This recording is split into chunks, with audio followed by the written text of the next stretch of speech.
Hello बच्चों, let's read the questions. Polyspermy is prevented by option A fertilisation zone, option B fertilisation membrane, option C belly coat and option D tertiary membrane. Question ये कह रहा है कि polyspermy को कैसे हम लोग प्रिवेंट कर सकते हैं, रोक सकते हैं। तो सबसे पहले इसके लिए की कॉन्सेप्ट समझना होगा, और इसके लिए जो की कॉन्सेप्ट है उसको ध्यान देते हैं। और इसके लिए की कॉन्सेप्ट है polyspermy.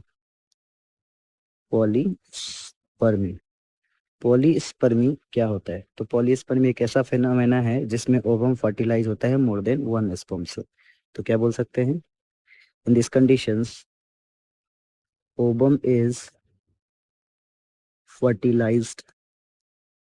Fertilised with more than one sperm.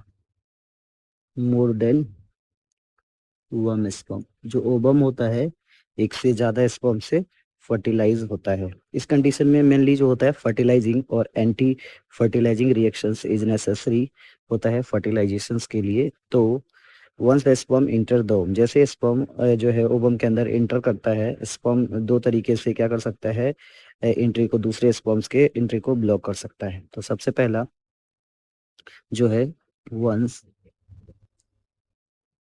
Once sperm enter into ovum, enters into the ovum, the entry of other sperm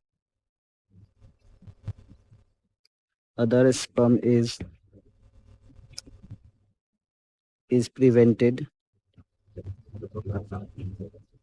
is prevented by two ways. दो तरीका से क्या कर सकते हैं, दूसरे स्पर्म्स को रोक सकते हैं। सबसे पहला quick polyspermy block, quick polyspermy block.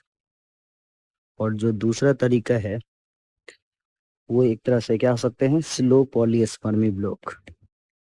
Slow polyspermy block. ये दो तरीका से क्या कर सकते हैं, पॉलीस्पर्मी को रोक सकते हैं। नहीं तो क्विक पॉलीस्पर्मी में क्या होता है, एक cytoplasmic calcium increase the concentration of cytoplasmic concentrations. और ये किसके थ्रू कर सकते हैं? नहीं तो सीधा सीधी एक और काम कर सकते हैं कि हम लोग एक fertilising membrane, it can also prevented by formation of fertilising membrane. It can also prevented by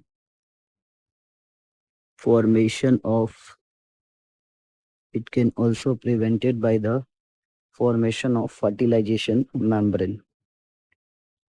Fertilization membrane, fertilization membrane को क्या कर सकता है, ये प्रिवेंट करता है। So our final answer of this question is option number B. Hope you understood it well. Best of luck.